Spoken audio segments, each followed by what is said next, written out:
Embora a serpente tenha sido vista em alguns lugares, como China, Oceania, América Central, como um deus benévolo, em geral, no mundo antigo da Idade do Bronze, seu símbolo era associado ao caos e ao maligno.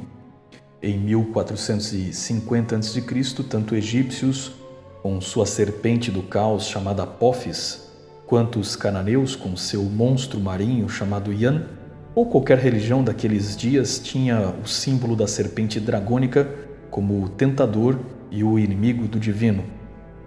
Os gregos tinham várias figuras serpentárias como Tifon e a Hidra, os babilônios a dragão Tiamat, os nórdicos, germânicos e eslavos a serpente que lutava contra o deus do trovão.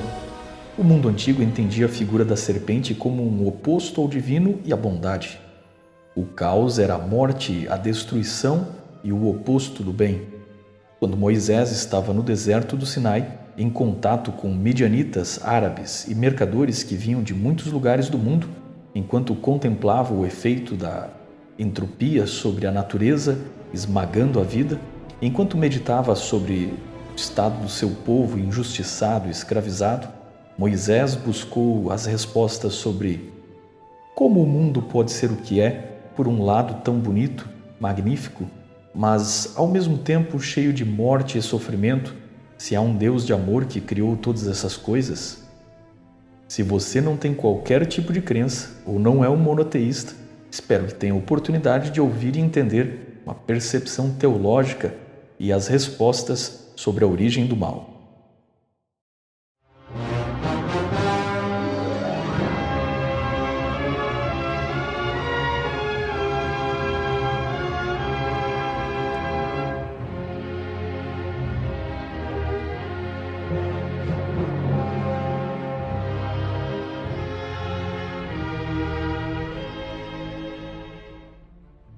Moisés vivia num mundo onde as pessoas tinham mitos de origem, mas na verdade esses mitos não eram mitos da criação, eram apenas mitos de origem. Digo isso porque no sistema politeísta não havia uma criação do nada. Para eles a natureza era eterna, a matéria não havia sido criada, ela sempre existira, geralmente entendida como um caos aquoso, do qual foram gerados os primeiros deuses que deram forma ao mundo, ou seja, num último momento, o paganismo era um culto à natureza e às entidades que personificavam tais forças, como o céu, os astros, a água, o fogo, a terra, os animais e as plantas. Se uma tempestade soprava, era um deus furioso. Se um vulcão explodia, era um deus em guerra. Se havia seca, um deus havia morrido ou estava preso em algum lugar. O homem projetou sua personalidade na natureza hostil e logo entendeu que o mundo era sujeito aos caprichos dos deuses e suas interações. Assim não havia um conceito de maldade ou bondade como temos hoje, apenas o conceito de buscar alinhamento com as forças mais poderosas para manter a ordem cósmica e alguma segurança para os seres humanos. Todo o sistema religioso politeísta existia na forma de um serviço que negociava com tais forças através das ofertas. A solução politeísta para o mal é que o mundo era o que era porque tinha muitos deuses interagindo e a maior força dentre eles determinava o destino. Se um povo perdia a guerra era porque o deus rival fora mais forte, e se uma doença matou alguém é porque um demônio não havia sido aplacado. Moisés abriu o livro de Gênesis descrevendo algo completamente diferente. Ao final de cada dia da criação, Deus declara que tudo era muito bom. Corrigindo os politeístas, Moisés apresentou um único Deus que existia antes das águas, antes da matéria, e que deu princípio a todas as coisas, organizou e concluiu que sua obra era muito boa. Para Moisés e o monoteísmo, o mal não existia no início, mas havia surgido como uma deturpação da liberdade de escolha. Moisés corrigiu os politeístas dizendo que o vento, o céu, a terra, o sol, os astros não eram na verdade deuses, mas apenas obras do Criador.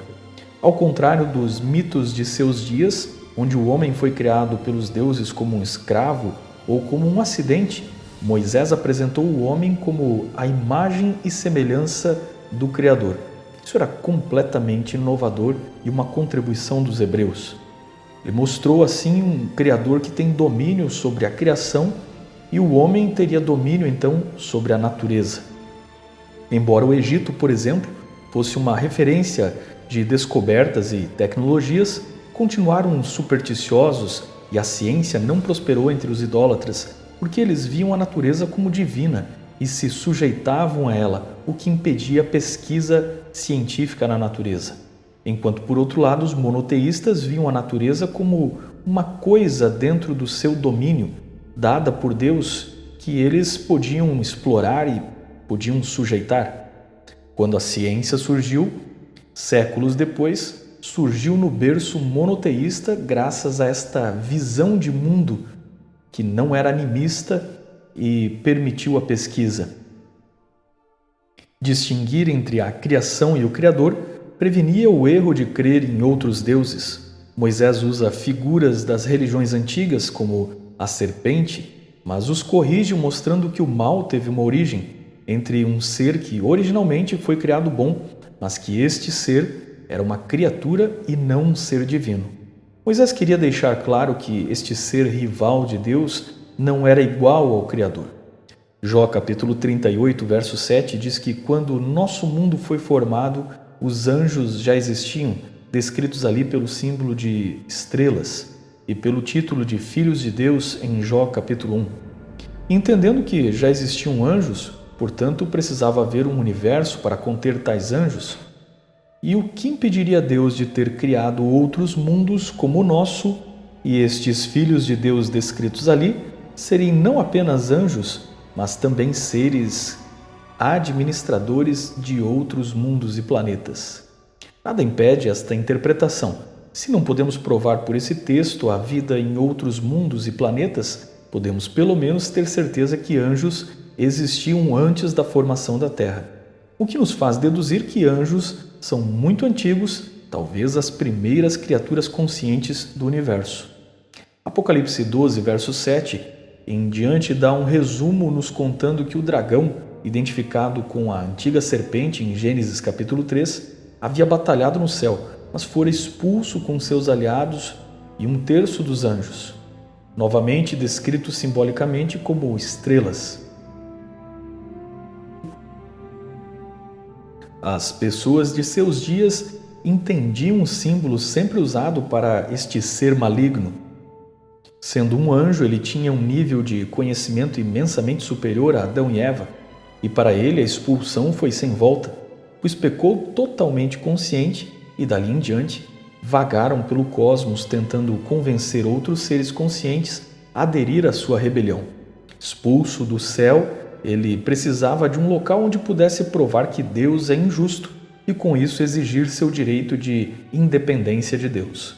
Viu na nossa raça recém-criada a inocência e inexperiência que nos faziam um alvo fácil, e viu em nós a imagem e semelhança de Deus que ele tanto odiava. Por isso o inimigo desceu em nosso mundo cheio de raiva, se disfarçou e contou as duas mentiras que até hoje acompanham a nossa história. A primeira mentira foi: podem desobedecer a Deus e vocês não morrerão. Antes da desobediência, fomos avisados que o pecado levava ao salário da morte. Após o pecado, Deus apareceu ao homem e diz que, de agora em diante, ele voltaria ao pó de onde havia sido formado. A segunda mentira foi: seus olhos se abrirão e vocês serão como deuses. O tentador os levou a ambicionar o mesmo que ele, ou seja, ser como Deus, receber adoração, sem nenhum tipo de restrição, proibições, sem compromissos. Na verdade, quando o homem foi levado a crer que, sendo pecador, poderia viver após a morte, estava fazendo de sua alma imortal algo que só Deus é, e neste sentido, tentando ser igual a Deus. A vida eterna dos seres criados é condicional à vontade divina e não à natureza destes seres. Daquele momento em diante, a humanidade se tornou escrava de uma natureza que tende à maldade e egoísmo. A Bíblia chama o diabo de tentador, de pai da mentira, e sua maneira de jogar é induzir ao erro. No livro de Jó, ele manipula a natureza e leva a família de Jó à morte através de uma tempestade. Ele cria doenças que vêm sobre Jó. No livro do profeta Zacarias, ele é o acusador. Nos evangelhos, ele tenta Jesus no deserto e seus demônios possuem os homens, levando-os a comportamentos fora de si. Ele provoca Judas, o traidor, inclusive Pedro. Jesus ensinou a resistir e expulsar os demônios com jejum e oração, algo que fortalece o domínio próprio humano. Enfim, as Escrituras deixam plenamente claro que o diabo é um ser real, pessoal, que tem um plano de manipular a humanidade através de suas tentações e da tendência egoísta do homem. E com isso o diabo ganha tempo para não ser logo destruído por seus crimes. No Novo Testamento, os espíritos de demônios ou anjos caídos estão possuindo os adivinhos, feiticeiros e idólatras, como no caso de Atos capítulo 16, quando Paulo exorciza uma moça adivinha que se supunha revelar a vontade dos deuses.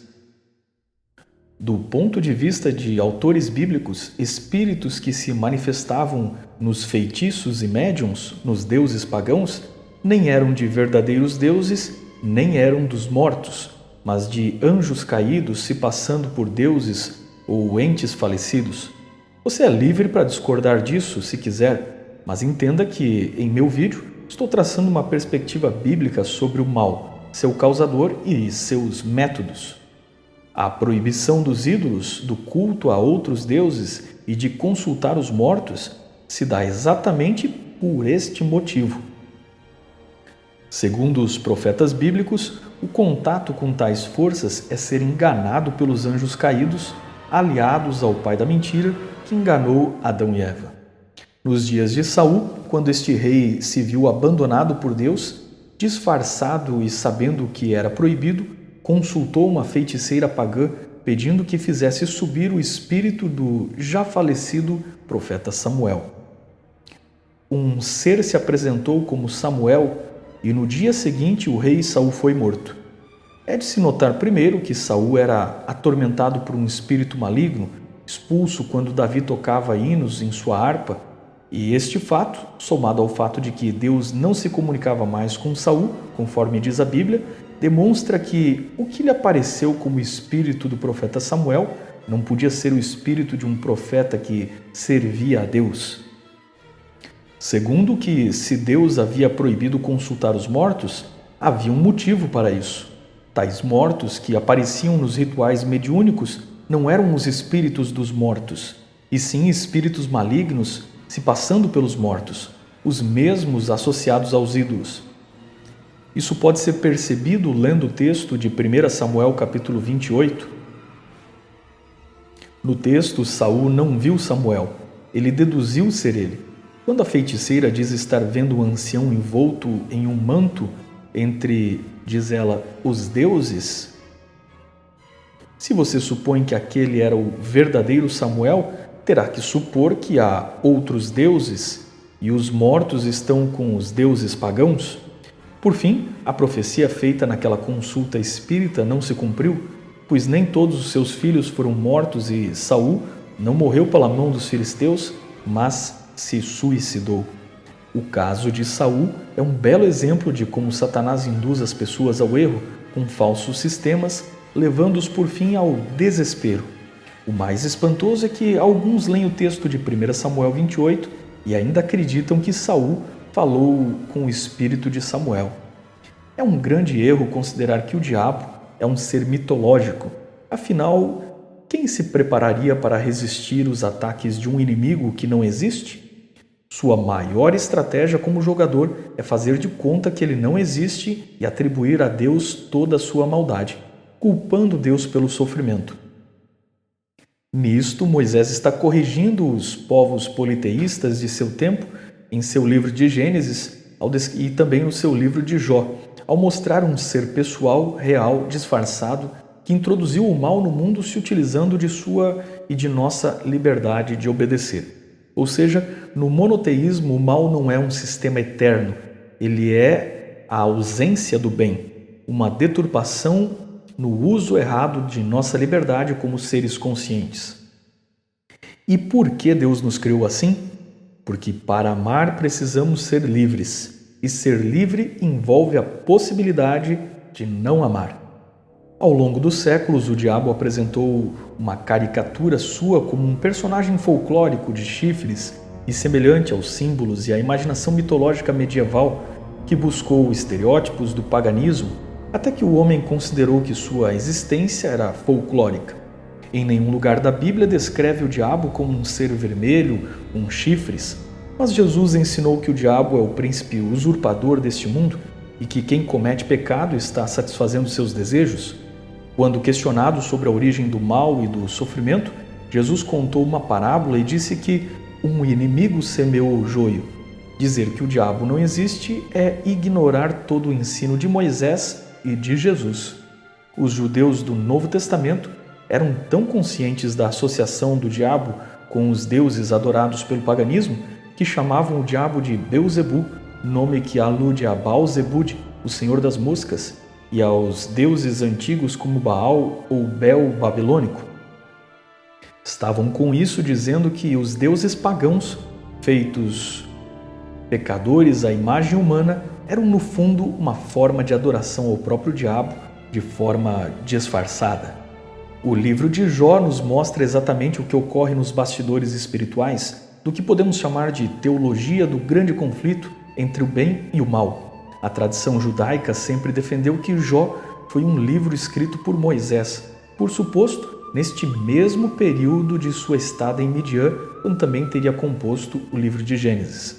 A despeito das escolas de interpretação que consideram Jó uma alegoria, a unidade autoral da Bíblia, que entende ser uma revelação do Espírito Santo, admitiu Jó como um personagem real.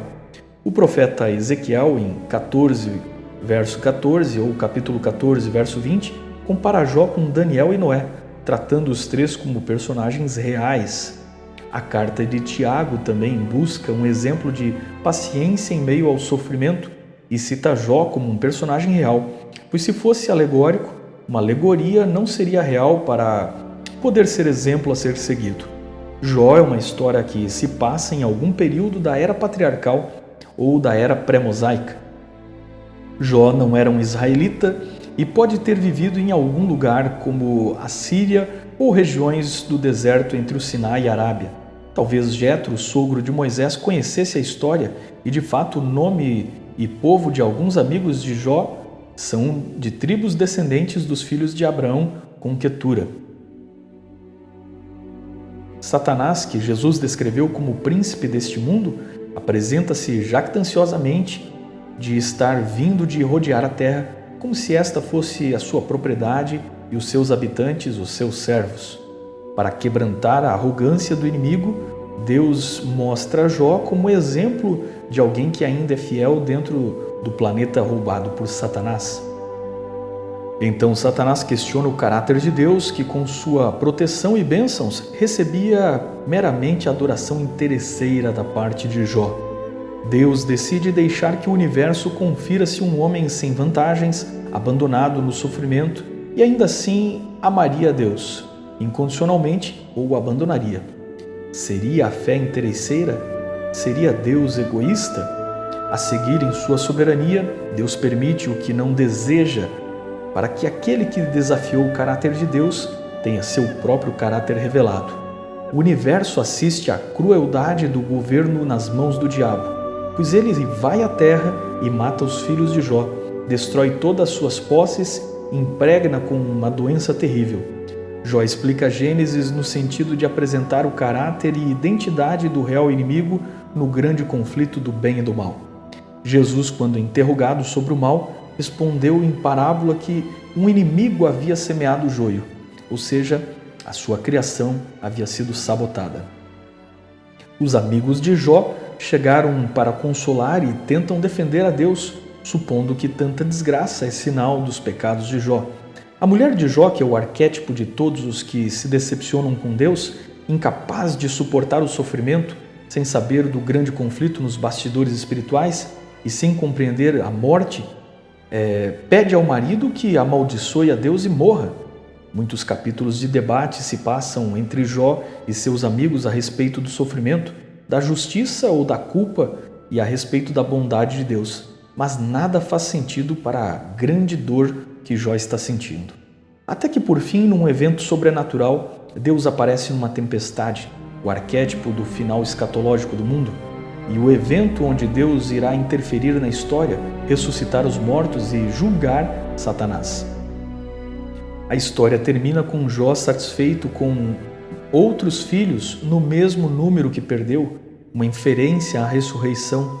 No livro de Gênesis, Moisés havia escrito em Gênesis 3,15 sobre a vinda de um Messias que feriria a serpente. No final de Jó, no discurso de Deus, há uma descrição do Leviatã, um monstro aquático, por vezes associado ao crocodilo, mas que na verdade era conhecido nos mitos do Antigo Oriente e aparece citado na Bíblia como um correspondente da antiga serpente ou dragão.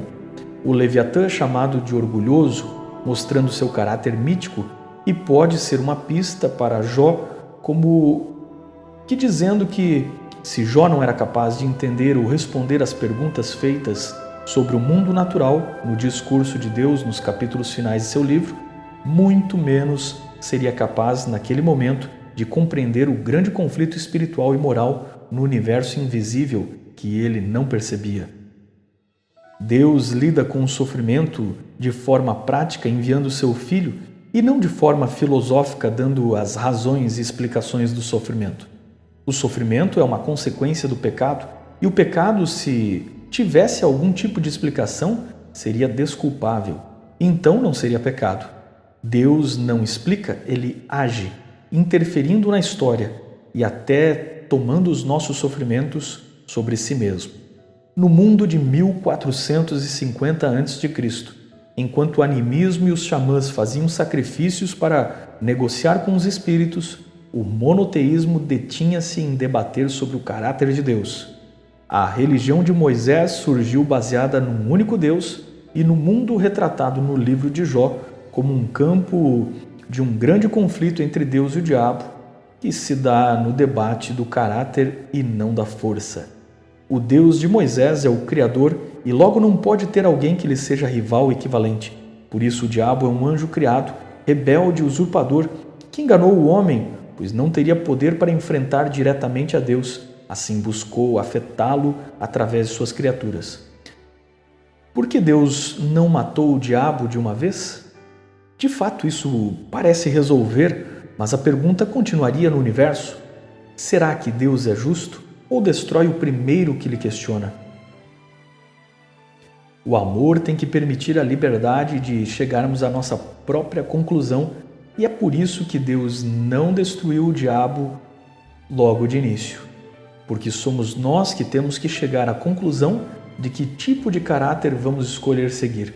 Por nós mesmos temos que escolher baseados nos frutos colhidos.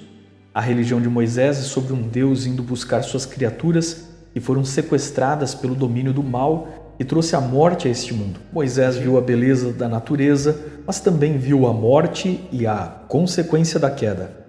A revelação de Deus lhes apresentou o mundo como um palco histórico do grande conflito entre o bem e o mal, no qual seu povo devia escolher de que lado ficaria.